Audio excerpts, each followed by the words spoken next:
أعوذ بالله السميع العليم من الشيطان الرجيم. بسم الله الرحمن الرحيم.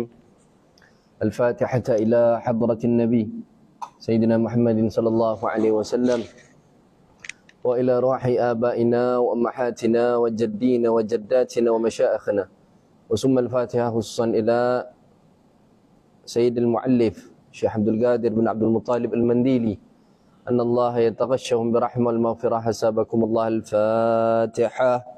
أعوذ بالله من الشيطان الرجيم. بسم الله الرحمن الرحيم.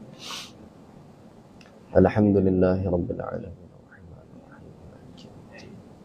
إياك نعبد وإياك نستعين صراط الذين أنعمت عليهم.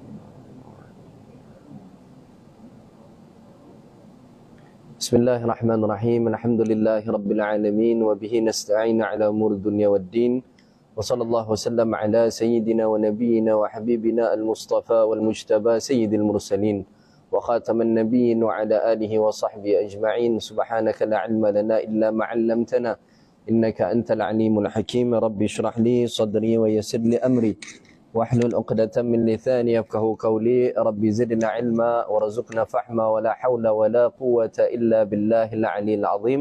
أما بعد. Alhamdulillah, kita merafakkan setinggi-tinggi puja dan syukur kepada Allah Rabbul Alamin Jalla Jalaluhu wa Ta'ala Ta'azamatuh, antaran daripada rahmat dan kasih sayang Allah Subhanahu wa Ta'ala dipertemukan kita pada malam ini, diberi ruang dan peluang untuk kita dalam kita meraihkan kegembiraan kita, iaitu apa? Meraihkan nikmat iman dan Islam, yang mana apabila tidak ada nikmat iman dan Islam ini, tidak ada cerita syurga, tidak ada cerita kebahagiaan yang kekal abadi abadan abada, tak ada. Maka dengan adanya iman dan Islam, alhamdulillah, kita merafakkan syukur pada Allah Subhanahu wa Ta'ala. Allah beri kita nikmat ini tanpa kita minta, ya. Boleh dengar suara saya? Macam tak boleh dengar ya? Okey ya. Baik.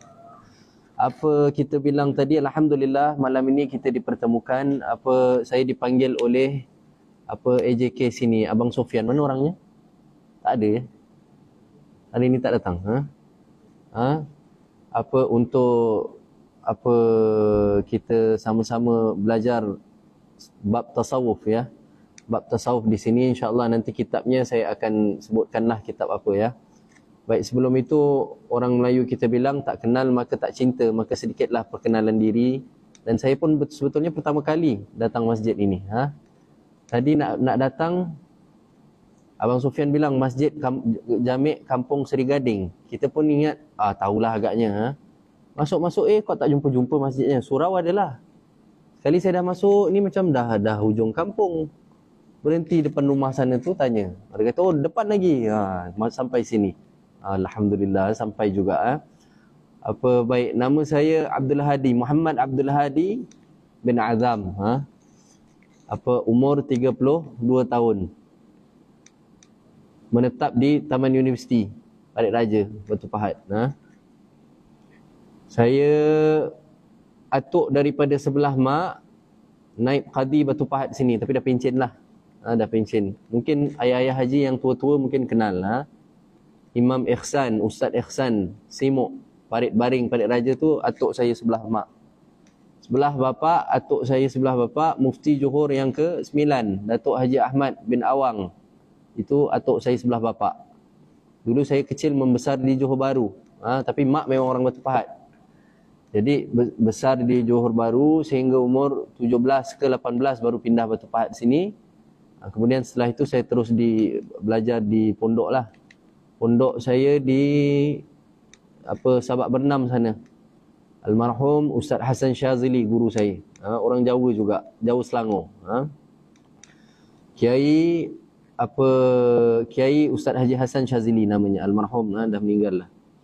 Kemudian saya dihantar oleh Ustaz Hasan ke Indonesia. Belajar di pesantren Ahbabul Mujtabah. Guru saya sana Habib Saleh bin Muhammad bin Hasan Al-Aidrus. Di Ngantang, Jawa Timur, Malang sana. Kemudian saya balik, saya ambil ilmu dengan tuan-tuan guru kita di sini, para habaib kita di sini, khususnya para habaib yang di Yaman. Kita ambil ilmu dengan mereka, dan setelah itu saya khidmat di sini sehinggalah datangnya hadirnya tuan guru Syekh Abu Zaki, Syekh Abu Zaki bin Yusuf Al-Hadrami. Syekh Abu Zaki bin Yusuf Al-Hadrami lah yang pimpin kita, yang kerahkan kita, yang paksakan kita untuk mengajar, buka kitab semua. Kalau tak, dulu kita tak mengajar. Maka dia yang arahkan kita untuk mengajar. Maka alhamdulillah dah 4-5 tahun jugalah saya mengajar di Batu Pahat sini, di surau-surau dan masjid-masjid persekitarannya. Baik, kita malam ini kita tak buka kitab dululah ya. Kita nak sebut tentang peri pentingnya belajar ilmu tasawuf. Kita nak tahu dulu apa itu ilmu tasawuf ya. Yang nama ilmu kan banyak cabangnya. Antara salah satu cabang yang dituntut untuk kita mempelajarinya, itulah dia ilmu tasawuf. Baik. Pernah satu kali baginda Nabi Muhammad sallallahu alaihi wasallam sedang duduk-duduk bersama para sahabat. Dan di situ ada Sayyidina Umar radhiyallahu anhu. Maka datang satu orang berjubah putih, hitam kilat rambutnya, tubuh badannya sasa tinggi. Dan sahabat tengok, sahabat lihat orang ini nampaknya tak macam ada gaya-gaya orang musafir. Kerana kalau negeri Arab, orang musafir tu nampak gaya musafirnya, iaitu apa? Jubah putihnya tu kuning. Kerana apa? Negeri Arab berdebu, berpasir. Maka jubah putihnya tu bersih, kilat sekali, cantik. Para sahabat perhatikan saja orang ini bertemu dengan baginda Nabi Muhammad sallallahu alaihi wa ala alihi wasallam. Maka pada ketika itu para sahabat hairan tengok orang ini. Nampak tak macam orang musafir dan tak juga nampak macam orang-orang sekitar sini. Tak pernah tengok orangnya. Maka dia bertemu dengan Nabi sallallahu alaihi wasallam, duduk dengan Nabi begitu rapat, begitu akrab sekali sehingga lutut bertemu dengan lutut. Hairan sahabat, perhatikan saja apa tingkah laku lelaki ini bersama dengan Rasul sallallahu alaihi wasallam. Maka setelah itu Sayyidina Umar dengar ditanya kepada baginda Nabi sallallahu alaihi wasallam, orang ini bertanya, "Sebutkan aku apa itu Islam?" Maka baginda Nabi sallallahu alaihi wasallam jawab, 1, 2, 3, 4, 5 rukun Islam. Hairan lagi Sayyidina Umar. Dia yang nak jumpa Nabi, tapi dia yang suruh Nabi sebutkan. Siapa yang nak belajar, siapa yang nak diajar. Hairan para sahabat. Kemudian ditanya lagi kepada Rasul sallallahu alaihi wasallam, sebutkan aku tentang iman. Maka Nabi sallallahu alaihi wasallam sebutkan tentang iman 1, 2, 3, 4 sehingga yang ke-6 rukun iman. Kemudian baginda ditanya lagi sallallahu alaihi wasallam, ditanya lagi oleh lelaki ini, sebutkan aku tentang ihsan.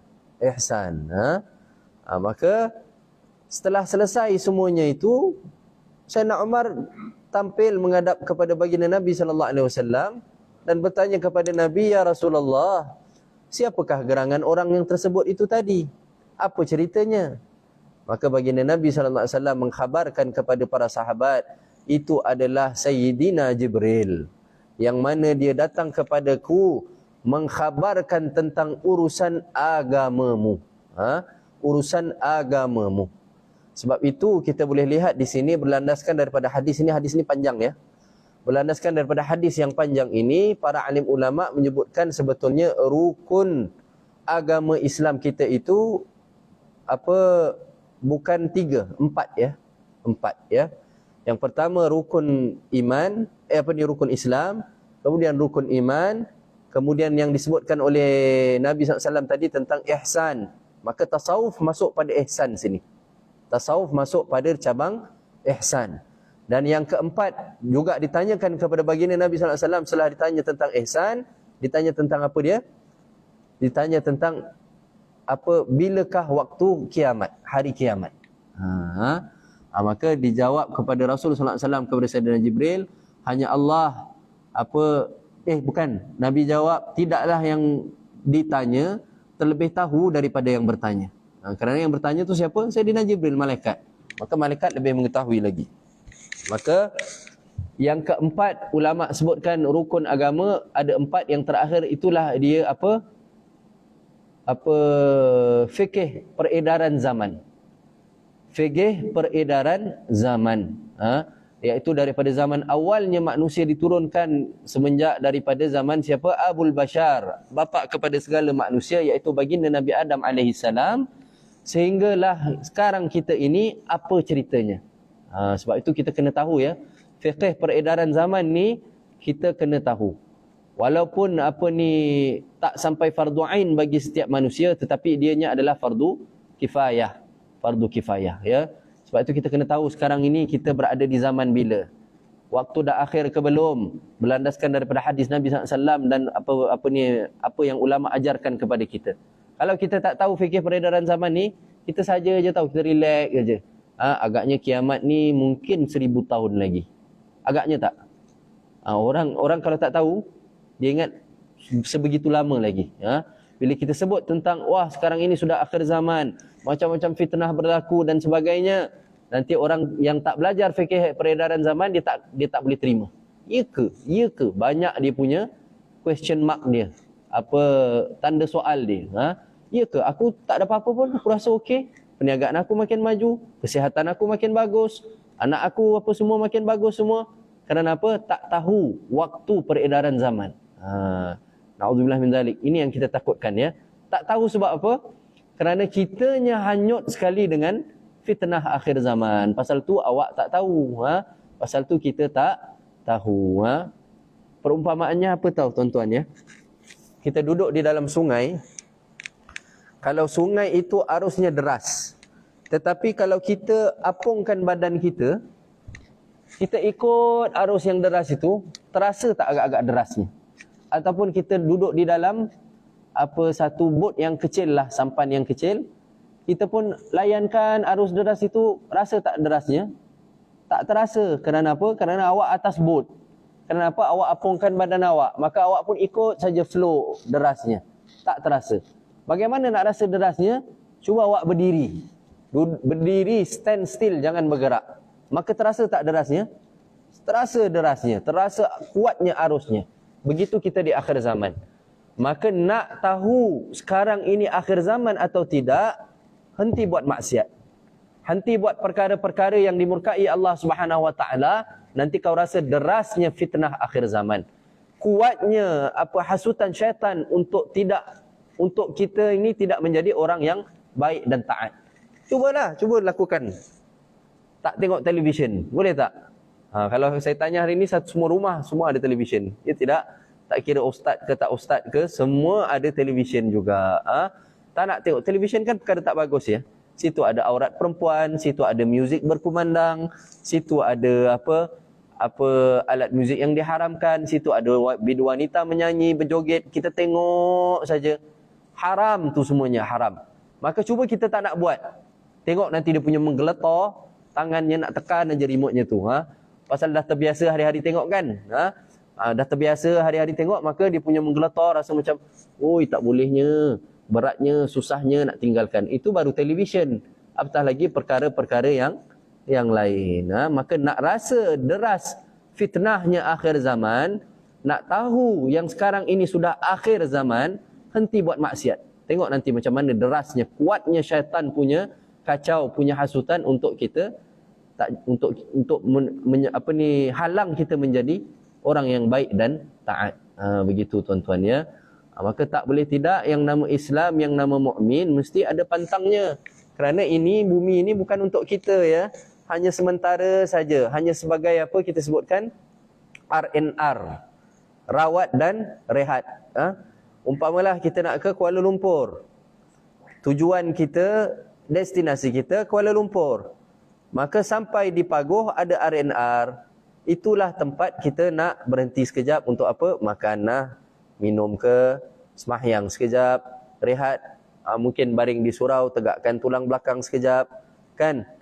Isi minyak, tambah kad tepuknya, tak cenggo tu, kad tak cenggo tu saya panggil kad tepuk, pasal dia kena tepuk gitu kan. Kad tepuk tak cenggonya tu tambah di-reloadkan dan sebagainya. Maka di tempat R&R, rawat dan rehat, adakah kita duduk sambil-sambil tengok kerusi tempat rehat ni tak selesa lah. Mari aku telefon kedai Acong Furniture, Acong Perabot, kita tempah kerusi yang selesa sikit untuk kita rehat. Ada tak orang buat begitu? Tak ada. Kerana apa? R&R itu hanya tempat persinggahan saja, bersifat sementara. Maka begitulah dunia. Yang nama dunia sifatnya sementara, hanya jambatan untuk kau tuju kepada negeri akhirat saja. Maka di atas muka bumi, jangan keluarkan harta semahu-mahunya, macam kita tak akan tinggalkan dunia. Itu maksudnya ya. Itu maksudnya. Maka di R&R orang tak beli sofa yang empuk-empuk selesa-selesa semata-mata nak duduk sekejap hanya sementara. Bodohlah namanya ya, tidak? Maka duduk tengok, ini kipasnya, lampunya tak cantik lah. Mari saya pergi kedai lampu, saya beli chandelier yang paling lawa untuk saya duduk di sini hanya sekadar sementara, selepas makan kemudian kau nak teruskan perjalanan. Ada perlu tak lampu secantik-cantik? Tidak, selalu lawa tidak, kan tak ada perlu. Begitu kita di atas muka bumi. Sebab itu ya, khutbah Jumaat Imam Khatib ingatkan kita setiap minggu, kaum muslimin, kaum mukmin, adakah kita ambil peringatan ya? Kan Khatib sebutkan bahawasanya dunia ini adalah tempat tumpangan buat sementara, akhirat jualah yang kekal selama-lamanya. Disebut oleh Khatib setiap minggu. Maka berapa ramai yang daripada kita ambil peringatan daripada Khatib ini, yang bahawasanya dunia ini sementara. Cuba kita sama-sama semak ya. Diri kita lah, orang lain kita jangan pandang, orang lain kita tak tahu. Kita yang kita tahu. Kerana apa? Apabila kita tengok cermin, yang dalam cermin tu siapa? Kita. Dan kita tengok cermin, kau kena selalu cakap dengan cermin. Wahailah yang dalam cermin, aku tahu apa maksiat kau buat. Wahai yang dalam cermin, jangan sangka dirimu baik. Kerana apa? Yang dalam cermin tu siapa? Kita. Kita sendiri tahu maksiat apa yang kita lakukan. Tak payah toleh kiri, toleh kanan. Nampak-nampaknya memang akulah yang paling jahat. Pasal apa? Maksiat orang kita tak tahu. Orang punya maksiat dia tak tunjuk dekat kita. Kita punya maksiat kita tahu tak? Kita sangat-sangat tahu. Maka kita semak sama-sama apa yang Khatib sebutkan pada kita setiap minggu, yang bahawasanya dunia adalah tempat tumpangan sementara, akhirat jualah yang kekal selama-lamanya. Kita semak diri kita, kita tanya diri kita, wahailah diri, wahailah yang dalam cermin, wahailah hati. Khatib ingatkan kau setiap minggu bahawasanya tempat ini adalah, dunia ini adalah tempat tumpangan sementara, akhirat kekal selama-lamanya. Tapi nampak-nampaknya kau punya perbelanjaan, kau punya gaya-gaya kau, cara kehidupan kau, style of living kau, nampak-nampaknya macam buat dunia ni macam selama-lamanya lah. Nak apa-apa semua yang paling baik. Kalau buat kabinet, nak kayu yang paling handal sekali, jati punya. Agaknya lah, ni sangkingkan banyak duitnya lah ya. Kalau kita tak adalah di sini ya, kita abuk-abuk kayu aja pun dah cukup. Pasal apa? Tak lagi nak mati dah. Tak lagi nak mati. Tak perlu nak yang tahan-tahan sangat. Ya tidak, itu pemikiran umat Islam. Sebab itu orang Islam ni cerdik tuan-tuan ya. Cerdik, dia tak macam orang kafir. Orang kafir apa semua nak tahan lama, nak yang paling kuat. Kalau buat batu rumah pun nak batu yang paling handal sekali. Kita tak ada, batu biasa, blok biasa, dengan semen aja cukup. Kerana apa? Kerana besok aku mati, aku tinggalkan juga. Ya. Maka semak diri kita. Semak diri kita. Jangan atas muka bumi ini kita nak semahu-mahunya. Kalau kenderaan pun nak yang paling handal. cap Malaysia punya tak nak pakai ya. Nak yang handal-handal lah umpamanya ya. Saking kan banyak duitnya, tak apa, ana cari duit halal umpamanya ya. Ana sanggup belanja. Ya, sanggup belanja. Memang duitnya halal. Tapi hisapnya besok ada tak? Ada hisapnya. Kemudian setelah kau memiliki, ada bahaya riaknya tak? Ada bahaya takaburnya tak? Ada bahaya ujubnya tak? Semuanya ada bahayanya dan itu semua ada hisapnya. Ada hisapnya ya. Maka tak boleh tidak, ini peranan ilmu tasawuf yang disebut oleh baginda Nabi SAW masuk dalam cabang apa? Ihsan. Maka ilmu tasawuf adalah sesuatu perkara yang kita bilang apa, tak nampak punya perkara. Dia berbeza dengan ilmu fikih. Ilmu fikih bendanya nampak. Kalau kita bicara bab najis, mutawasitah, mughallazah, kan perkaranya nampak. Perkaranya umpama kalau kita bicara bab air apa musta'mal, air mutlak, air apa semua, perkaranya boleh tahu dan boleh nampak ya. Ainnya tu nampak. Tapi perkara tasawuf perkara yang tak nampak. Kerana apa? Tasawuf ini membicarakan bab hati. Riak, segala takabur, segala apa sifat-sifat mazmumah yang kita boleh sebutkan, tak sabar, tak redha, apalah sifat-sifat mazmumah yang kita boleh sebutkan itu, semuanya itu masuk dalam cabang ilmu tasawuf. Dan sifat-sifat mahmudah, redha, sabar, ikhlas, tawadhu', zuhud, itu juga masuk dalam cabang ilmu tasawuf ya. Begitu tuan-tuan. Maka insya-Allah pada pertemuan akan datang nanti saya akan bawakan kitabnya yang paling asas dalam ilmu tasawuf, itulah kitab karangan ulama kita, iaitu yang saya fatihahkan pada awal kuliah tadi, Syekh Abdul Qadir bin Abdul Muttalib Al-Mandili, orang Mandiling, Sumatera sana, Indonesia. Tapi waktu awal mudanya bapaknya hantar dia mondok di Kedah. Kita kan orang Malaysia kan banyak yang daripada sana kan, dari Indonesia. Kita sini saja semua kan daripada negara Indonesia kan. Saya sendiri aja, atuk-atuk saya dari Ponorogo kan. Maka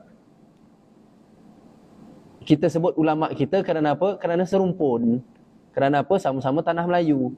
Walau dia di Indonesia, walau dia orang Mandiling, walau Bugis, walau Banjar, walau Fatani, semua kita adalah serumpun. Maka ulama mereka, ulama kita.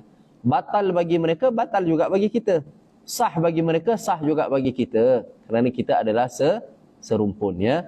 Syekh Abdul Qadir ini dihantar di Kedah, mondok di sana lama dengan Tuan Guru Ayah Hashim Kedah. Sampai sekarang masih ada pondoknya. Kemudian dia di Pulau Pinang sekejap, mondok dengan Tuan Guru siapa saya tak ingat namanya ya. Kemudian dia dihantar ke Mekah, bernaung di Mekah lama, puluh tahun lamanya.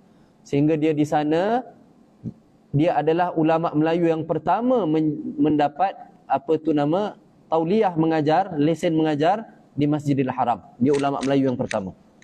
Subhanallah. Dan anak cucu cicitnya masih ramai di sana, di kota Mekah sana, di kota Mekah ya. InsyaAllah pada pertemuan akan datang saya akan bawakan kitabnya, dan itu adalah asas dalam bidang ilmu tasawuf. Nanti awal mula dia akan bicarakan bab apa? 7 panca indera kita, anggota badan kita, bab mata, bab telinga, apa yang kau boleh pandang, apa yang kau boleh tengok, apa yang kau boleh dengar. Ini umur dah 60, 70 tapi sekali tak pernah belajar bab mata. Allah, umur ni dah 40, 50 tahun, guna telinga dah berapa lama, tak pernah belajar sekali bab apa yang boleh dengar, apa yang tak boleh dengar.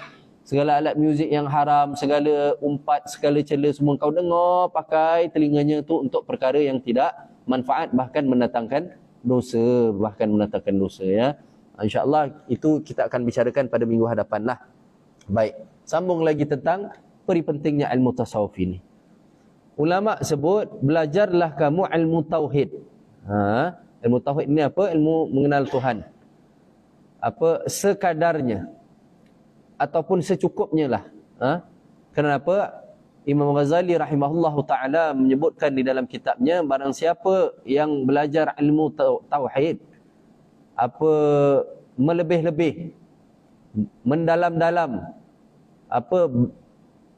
dan dia bukan ahlinya, maka berzina dengan minum arak itu lebih afdal, kata Imam Ghazali. Sebab itu kita kalau orang awam, kita bukan tuan guru, kita bukan ulama, kita suka belajar ilmu tauhid, suka kupas itu, kupas ini, ambil daripada ilmu tauhid yang dalam-dalam macam yang di pondok-pondok belajar, tak bagus ya, tak bagus ya. Imam Ghazali bilang, minum arak dengan zina lebih afdal daripada engkau belajar ilmu tauhid tapi kau bukan ahlinya. Nanti kerana takut boleh jadi orang yang sesat begitu ya. Maka sebab itu kita tengok dalam kitab Hidayatus Salikin Syekh Abdul Samad Al-Falimbani, juga ulama kita, orang Palembang. Kitab itu komplit ya, dengan fiqihnya, dengan tasawufnya, dengan tauhidnya.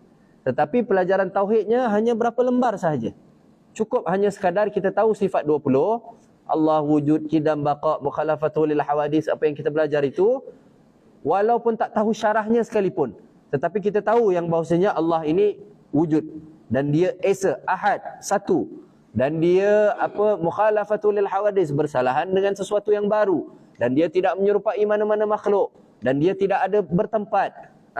Dia tidak di atas, tidak di bawah, tidak di kiri, tidak di kanan. Kerana yang nama kiri, kanan, atas, bawah itu adalah tempat. Cukup hanya kalau kita tahu sekadar itu, cukuplah. Baguslah tu. Alhamdulillah. Tak perlu kita sampai tahu kupas dalam-dalam, tak perlu. Kerana itu kita bukan ahlinya. Kita bukan ahlinya ya. Maka kita tengok apa-apa kitab sekalipun, bab tauhidnya mesti sedikit saja. Hanya yang asas-asas saja. Berapa lembar bicara bab tauhid, nanti yang tebalnya cerita tentang fiqh. Fiqah. Nanti tebal lagi cerita tentang tasawuf. Tapi bab tauhid kebiasaannya hanya berapa lembar saja. Saya teringat kitab siapa tahu, Al-Habib Abdullah Al-Jufri. Habib Abdullah Al-Jufri ni guru kepada Syekh Abu Zaki, Singapura, ulama Singapura. Majlis Agama Islam Singapura banyak ambil nasihat daripada Sayyid ini, Habib ini. Maka kitab tauhid dia tu tipis saja, tak sampai, saya ingat 30 muka surat lebih kurang.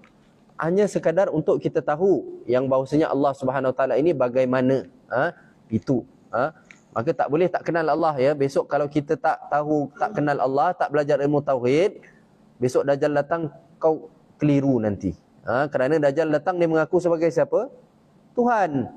Dan dia datang bawa makanan pada saat ketika itu dan waktunya dah dekat ya. Waktunya kita dengan Dajjal ini dah sangat dekat ya. Berlandaskan daripada hadis baginda Nabi SAW, Nabi sebut 10 tentang akhir zaman ini. Antaranya banyak bidu wanita diagung-agungkan. Dah jadi belum? Belum? Dah lah. Sana sini kedai rancangan televisyen semua agung-agungkan bidu wanita. Betul atau tidak? Kadang-kadang kita tengok rancangan-rancangan sekarang ni boleh jadi keliru kita tahu. Kita ingatkan rancangan agama, pasal orangnya tu pakai tudung, bukan main rapat, bukan main labuh lagi. Tiba-tiba nyanyi berjoget atas pentas Allah. Zaman sekarang punya pisen kan. Maka dah berlaku belum? Dah berlaku. Kemudian antaranya baginda Nabi SAW sebutkan lagi arak berleluasa, khamar berleluasa. Dah berlaku belum? Oh, dah berlaku. Taman Universiti tu ada kedai nama 99. Dalamnya ada jual arak. Saya tengok apa fungsi kau jual arak sini. Yang pertama, Taman Universiti ini majoritinya semuanya orang Islam. Boleh kata 99% orang Islam. Nak nampak rumah orang yang bukan Islam, sikit sangat boleh kira dengan jari. Boleh kira dengan jari. Bikin apa kau jual arak kat situ, tak ada kena-mengena. Maka alhamdulillah saya sebutkan dalam kuliah saya di surau sana, AJK ambil tindakan, sekarang dah tak jual arak lagi. Alhamdulillah ya. Tapi tempat lain sana sini senang tak nak dapat arak, pergi saja 7E ke mana kedai pun ada jual. Boleh dapat, berleluasa tu namanya. Kalau kita lalu di highway di KL sana, highway NKVE ke apa namanya, tak silap saya, bukan Federal Highway. Kilang arak sebesar-besar tidak dalam negara kita. Berleluasa tak tu namanya? Berleluasa. Dah berlaku tak? Dah berlaku. Banyak lagi Nabi sebutkan, antaranya lagi banyak berlaku gempa bumi. Dah berlaku ke belum? Oh, dah berlaku. Semuanya ke 9-9-nya dah berlaku, kecuali satu saja yang belum berlaku, iaitu Nabi sebut akan berlaku perang besar sebelum munculnya Imam Al-Mahdi. Ini satu saja belum berlaku. Tapi bibit-bibitnya kita dah mula nampak ke belum? Bunga-bunganya dah mula nampak ke belum? Dah ada. Dah ada. Maka sebab itu kita bilang zaman kita dengan Imam Mahdi dengan Dajjal dah begitu sangat dekat sekali, anytime soon. Kalau kita tak gunakan waktu sekarang ini yang Allah Subhanahu Taala beri kepada kita, iaitu waktu yang menjadi modal untuk kita kembali pada Allah Taala dalam keadaan sejahtera. Firman Allah Subhanahu Taala, yauma la yanfa'un malun wala banun illa man atallaha biqalbin salim. Tidak ada, dan pada saat dan ketika tidak ada gunanya anak, harta, anak pinak, harta benda dan segala macamnya, kecuali besok kau tampil kepada Allah Ta'ala dalam keadaan hati yang sejahtera, hati yang sejahtera. Maka nak dapat hati yang sejahtera bagaimana? Itulah dia dengan mempelajari ilmu tasawuf. Maka orang kalau tak belajar ilmu tasawuf, dia sangka dia baik. Kenapa? Dia tak tahu yang dalam hatinya itu ada namanya riak. Dia tak tahu yang dalam hatinya itu ada namanya sombong. Dia tak tahu yang dalam ibadat, walau ke masjid juga perlu jaga hati. Dia ingat ada masjid saja semayang jemaah, okeylah. Aku tak kacau orang apa. Aku semayang 5 waktu. Jemaah lagi. Aku tak kacau orang. Tapi dia tak tahu yang rupanya dengan semayang pun boleh riak. Dia tak tahu yang rupanya masuk keluar masjid dia tu, yang dia bangga, aku orang ahli semayang, 30 tahun aku tak pernah tinggal semayang. Sekali rupanya amalnya itu jadi debu saja lantaran daripada apa? Riaknya, sombongnya. Maka orang yang tak belajar tasawuf, dia sangka diri dia baik. Dia sangka diri dia baik. Maka apa kita sebutkan, Sayyidatina Aisyah, isterinya baginda Nabi Muhammad sallallahu alaihi wasallam, pernah ditanya oleh satu orang pemuda, "Wahai Siti Aisyah, boleh tak kau khabarkan kepada aku apakah perkara yang paling zalim, paling kejam, paling jahat di atas muka bumi ini?" Maka apa jawab Siti Aisyah? Rompak ke? Zina ke? Atau minum arak ke? Tidak ya. Jawab Siti Aisyah apa? Apabila seseorang merasakan dirinya baik, maka itu adalah sebesar-besar kejahatan. Allah. Maka berapa ramai pada hari ini yang rasa diri dia okey, diri dia baik, diri dia tak apa-apa, nothing wrong, okey saja. Tapi rupa-rupanya dia tak kenal bahawa yang nama hati ini ada cabang-cabang jahatnya yang dinamakan sebagai riak, sebagai takabur, sebagai ujub, itu semua. Allah. Itu yang kita takutkan ya. Itu yang kita takutkan. Maka tasawuf membicarakan tentang perkara-perkara begini. Maka ulama bilang tadi apa, kita balik pada kita sebutkan tadi, ulama bilang belajar tauhid secukupnya. Belajar fiqh, hukum hakam, batal, sah, haram, halal. Belajar ilmu fiqh sekadarnya, iaitu mengikut kadar kita. Kerana dalam ilmu fiqh tidak semuanya yang fardu ain. Ada juga yang fardu kifayah. Ada juga yang hukumnya sunnah saja belajar. Umpama kita belum nak pergi berangkat haji, maka belum perlu untuk kau belajar tentang hukum-hukum haji. Nak belajar bagus, cuma belum wajib lagi. Kecuali ketika awak memang dah tekad nak pergi haji dan dah menabung duit dalam tabung haji dan dah tahu mungkin tahun 2023 saya kena panggil naik haji. Dah tahu, dan orang tabung haji pun dah ada kasih gambaran umpamanya ya. Maka tak boleh tidak, sekarang ini jatuh wajib tak dia belajar tentang hukum haji? Jatuh wajib. Budak umur 9 tahun, kita tanya dengan dia, apa sebutkan rukun nikah. Tahu tak dia? Tak tahu, pasal dia belum wajib belajar. Nanti besok dia dah nak nikah, dia kena wajib belajarlah hukum rukun nikah. Budak umur 10 tahun umpamanya, kita tanya dia tentang, kalaulah seseorang itu di dalam ihram, kemudian dia terpakai minyak wangi, berapakah damnya? Agak-agak dia tahu tak? Tak tahu. Jangan kata budak 10 tahun. Budak 60 tahun pun belum tahu kadang-kadang.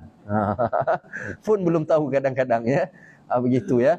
Maka belum wajib belajar, kecuali dah sampai ketika wajib belajar, ketika dah nak pergi haji, maka belajar. Ataupun sekarang saya nak tanya, yang nama zakat, kan kita tahu ada zakat ternakan, zakat perniagaan, zakat apa semua kan. Tapi kita tahu tak yang detail-detailnya? Kita tak tahu kan. Zakat ternakan saja, umpamalah saya nak tanya sekarang, semua kena jawab ya. Saya ada 337 ekor kambing dan 200 unta dan 75 ekor lembu. berapakah zakat perniagaannya? Tahu tak? Kan tak tahu. Pasal apa? Pasal kita bukan semua ada bela ternakan, dia tidak. Maka orang yang bela ternakan, dia kena tahu dan kena arif dan kena faham tentang zakat ternakan. Begitu tuan-tuan ya. Maka belajar ilmu fiqah, ulama sebut secukupnya, sekadarnya. Tadi belajar ilmu tauhid secukupnya, belajar ilmu fiqah sekadarnya. Namun begitu, ulama sebut lagi, belajarlah kamu ilmu tasawuf sedalam-dalamnya, seluas-luasnya. Apa pasal? Kerana semua orang ada hati. Ilmu tasawuf kan melibatkan hati yang kita sebut tadi. Dan yang nama riya, ujub, takabur, sombong tu tempatnya dekat mana? Hati, ya tidak? Kalau kita riak, kalau kita ujub, tak ada satu orang yang tahu tau. Kerana apa? Bendanya tu tempatnya dalam hati, ya tidak? Kita pergi sembahyang, kita pergi haji, kita pergi umrah umpamanya ya. Kita pergi ke warung, jumpa. Assalamualaikum, waalaikumsalam warahmatullahi wabarakatuh. Tuan Haji minta tolong doakan saya ya. Tak lama lagi saya pun nak berangkat haji juga umpamanya. Cakapnya macam lemah lembut saja, doakan dia. Tapi sebetulnya dalam hatinya dia nak menunjuk yang aku pun pergi haji, bukan kau seorang. Kita tahu tak tu? Kan tak tahu ya. Dia dan hatinya saja yang tahu. Maka perkara mazmumah, sifat-sifat mazmumah ini semuanya letaknya di dalam hati. Sebab itu ulama bilang, namun belajarlah kau ilmu tasawuf sedalam-dalamnya, seluas-luasnya, kerana semua orang punya hati-hati. Itu apa kita sebutkan ya. Maka itulah dia peri pentingnya ilmu tasawuf. Yang hati ini merupakan adalah kotak, kita umpamakan sebagai salah satu kotak ya. Kotak yang di dalamnya kalau baik perilaku kita, maka indahlah yang di dalam itu. Namun begitu kalau buruk perilaku kita, banyak sifat mazmumahnya, maka kotorlah yang di dalam itu. Kotorlah yang, dan kotak itulah nanti yang kita nak persembahkan di hadapan Allah Rabbul Alamin Jalla Jalalu wa Ta'ala Ta'azamatuh. Besok yaumil akhir semua orang akan tampil tau. Semua orang akan tampil dikumpulkan kita di pada satu tempat yang dinamakan mahsyar. Mahsyar itu nanti besok Allah semuanya akan tampil pada mahsyar mengikut amal masing-masing. Ada yang, dan waktu ketika itu matahari sejengkal atas kepala kita ya. Bagaimana sekarang aja kita ngeluh panas ya. Sekarang, dan sejengkal atas kepala kita macam mana? Nabi bilang ada yang tenggelam dalam peluhnya sendiri. Dan Nabi sebut lagi macam-macam. Ada yang sampai paras buku lali saja. Ada yang sampai paras lutut. Ada yang segini Nabi bilang. Sampai cukup-cukup hanya untuk dia bernafas saja. Ada yang tenggelam dalam peluhnya sendiri. Allah mengikut amal masing-masing. Ada yang merangkak, ada yang mengesot, ada yang jalan terbalik, ada yang jalan guna muka. Macam mana tak tahulah rupanya, entah mengesot ke, entah menyerit ke, entah macam mana. Allah. Dan kita semua besok bakal melalui hari tersebut. Dan tidaklah Nabi bilang, malaikat Jibril sebut tau, tidak ada hari yang paling Allah Ta'ala murka kecuali pada hari ini. Semua Nabi dan Rasul termasuk para malaikat semua takut dan gentar dengan Allah Ta'ala. Allah Ta'ala sebut, kerajaan mana lagi yang kau nak agungkan pada ketika ini? Allah. Maka semua yang sombong-sombong pada ketika itu nanti dia akan jadi kecil macam semut. Nanti kita akan belajar dalam kitab kita itu semua masuk. Dipijak orang, mati hidup semula, dipijak lagi orang. Kerana apa? Ketika hayatnya sombong. Begitu tuan-tuan ya. Maka malaikat Jibril menyebutkan tidak ada hari yang paling Allah Ta'ala murka kecuali pada hari ini. Semuanya gentar dengan Allah Subhanahu Wa Ta'ala, termasuk Nabi dan Rasul. Dan yang paling takut dengan Allah Ta'ala itulah dia baginda Nabi kita Muhammad sallallahu alaihi wa ala alihi wa sahbihi wasallam. Kerana apa? Kerana baginda Nabi yang terpaling kenal akan Allah Subhanahu Wa Ta'ala. Sebab itu Nabi paling takut. Namun di situ Nabi ada sebutkan, Allah ada sebutkan, yaumala yanfa'un malun wala banun illa man atallaha biqalbin salim. Tidak ada guna pada hari itu hartamu, anak pinakmu, semua lari belaka tau. Ayah, ibu nampak saja dalam keadaan tak ada seurat benang pada tubuh badan kita, Nampak ayah kita, nampak ibu kita baru panggil ayah, ibu. Nampak saja terus masing-masing lari. Kerana apa? Tak mahu dipertanggungjawabkan tentang kelakuannya ketika di atas muka bumi dahulu. Nampak, kakak. Nampak, lari terus. Punyalah nafsi-nafsi pada ketika itu.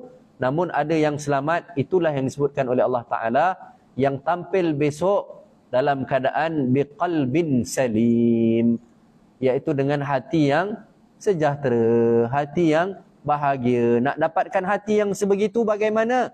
Maka itulah perlu peranannya untuk kita mengaji ilmu tasawuf. Dah bang isyak ke belum?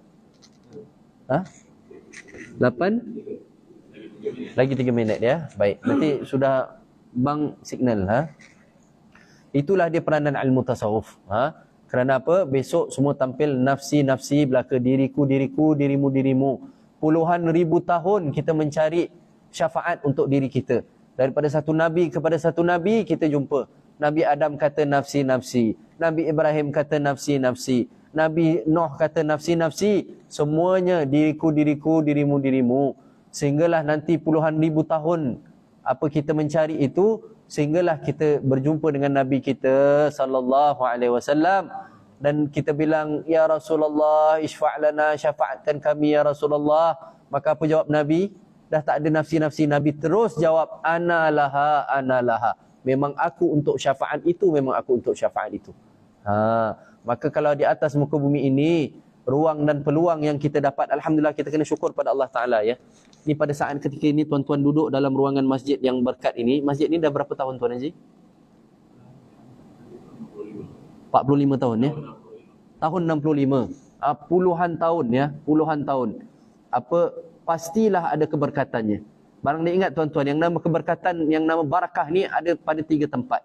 Iaitu pada tempat itu sendiri, sebagaimana Mekah, Madinah. Kemudian pada masa, kemudian pada sesuatu benda ataupun perkara. Umpama asar-asar, peninggalan-peninggalan bagi barang-barang bagi Nabi Muhammad SAW, itu semua ada keberkatannya. Semua ada keberkatannya.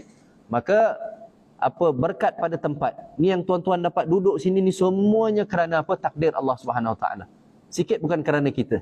Sedikit bukan kerana kita ya. Allah izin maka dapat. Kerana berapa ramai yang hari ini nak datang masjid, Allah tak izin. Dah sakit terlantar kat hospital, berselirat wayanya. Makan pun pakai tube, pakai hos. Maka tak boleh tidak. Nak pergi masjid tapi dapat tak? Tak dapat. Bang dulu, selepas bang kita sambung lagi 5-6 minit boleh ya? Boleh Tuan Imam ya, insya-Allah.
Kerana ramai dari kita yang nak hadir ke masjid, nak hadir ke rumah Allah Ta'ala, nak berlaku taat. Namun begitu Allah tak izin kesihatannya, Allah tak izin kenderaannya rosak, Allah tak izin macam-macam lah lagi ya. Dan semua daripada kita yang hadir pada ketika ini ada choice, ada pilihan. Sama ada nak dah hadir duduk masjid dengar kuliah, ataupun lepas semayang aku boleh sambil menyandar tengok televisyen makan kuaci. Kan boleh ya? Sambil tengok warta berita. Kan boleh juga ya. Namun alhamdulillah Allah Taala hadirkan kita dalam rumah Allah Subhanahu wa taala. Allah Taala hadirkan kita dapat duduk dengar majlis ilmu yang disebutkan oleh baginda Nabi SAW. Orang yang hadir majlis ilmu ini kalau mati dalam perjalanan mempelajari ilmu, syahid dia. Yang pahalanya itu terus nanti berterusan. Jikalau kita ada, balik kita kongsi pula dengan isteri kita. Kan biasa gitu ya. Bang, kuliah tadi cerita apa? Ustaz cerita begini, sambil minum kopi, sambil cerita dengan isteri. Isteri pula dapat mengamalkan. Isteri pula pesan pula dengan anak-anak. Di telefon anak yang di KL, anak yang di Johor tu semua, umpamanya ya. Maka alhamdulillah dapat. Kita alhamdulillah Allah Taala pilih pulanya. Jemput pulanya masuk ke dalam rumah Allah Subhanahu Wa Taala. Ini semua by invitation ya, dengan jemputan. Kalau tak ada jemputan tak dapat masuk, Angkat tangan syukur pada Allah Subhanahu Wa Taala lantaran daripada nikmat ini tuan-tuan ya. Maka Allah dah beri kita nikmat begini, jangan kita sia-siakan dan jangan kita lepaskan peluang ini dengan kita menggunakan modal umur kita ini dengan perkara yang sia-sia. Waktu dah hampir habis tuan-tuan ya. Waktu kita dah sangat singkat sekali ya. Kita dengan Imam Mahdi, dengan Dajjal tu dah begitu dekat sekali. Dah begitu dekat sekali. Dan Rasulullah sebut dalam hadisnya, tandanya semua dah muncul kecuali perang besar saja. Dan bibit-bibitnya pun kita dah nampak. Dah nampak begitu tuan-tuan ya. Maka terakhir saya nak sebutkan firman Allah Subhanahu Wa Taala, an ta'budullah ka'annaka tara fa illam takun tara fa innahu yarak. Allah menyebutkan hendaklah kamu menyembah aku, menyembah Allah Subhanahu Wa Taala dengan sebagaimana kau melihat aku. Jikalau kau tak dapat melihat Allah Subhanahu Wa Taala, maka rasakan macam kita seolah-olah melihat Allah Subhanahu Wa Taala.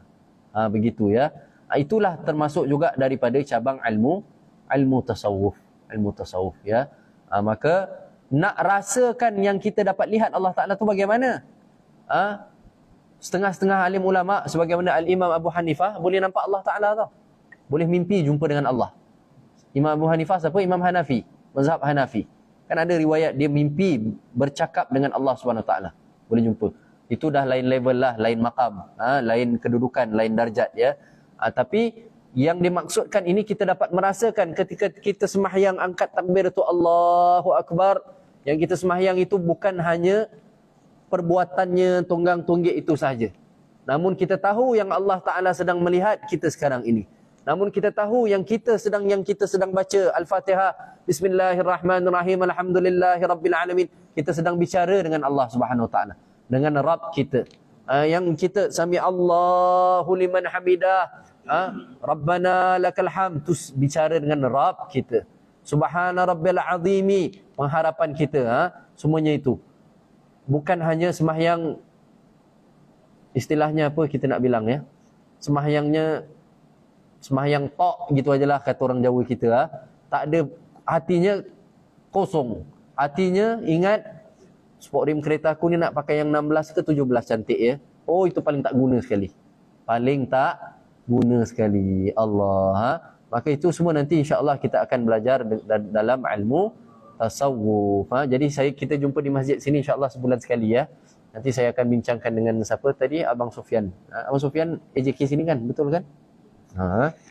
Apa sebulan sekali ataupun mungkin kalau ada jadual kosong kita boleh. Kalau sebulan sekali ni nanti dah lupa tahu ya. Pula yang belajar kita pun bukan muda sangat. Ha? Nanti bulan depan jumpa sekali lagi, ustaznya tanya muka surat berapa? Entah, dah tak ingat ustaz. Kalau sebulan 2 kali itu pun bagus juga. Ha? InsyaAllah nanti kita bincangkan ya. Baik, itu sajalah sedikit sebanyak perkongsian kita pada malam ini berkenaan dengan ilmu tasawuf. Mudah-mudahan Allah Ta'ala berkati kita. Allah Ta'ala berikan kita istiqamah. Dapat duduk dalam rumah Allah Ta'ala, dapat semahyang sehingga yaumil akhir. Sehingga nanti kita menghadap Allah Subhanahu Wa Ta'ala dalam keadaan husnul khatimah ya Allah. Husnul khatimah yang kami harapkan ya Allah. Rabbana taqabbal minna innaka antas samiul alim wa tub 'alaina ya maulana innaka antat tawwabur rahim wa khtim salihati a'malana wa ajalana ya Allah ya karim. Maulana da'wahum fiha subhanakallahumma wa tahiyyatuhum fiha salam wa akhiru da'wahum alhamdulillahi rabbil alamin. Taqabbalallahu minna wa minkum.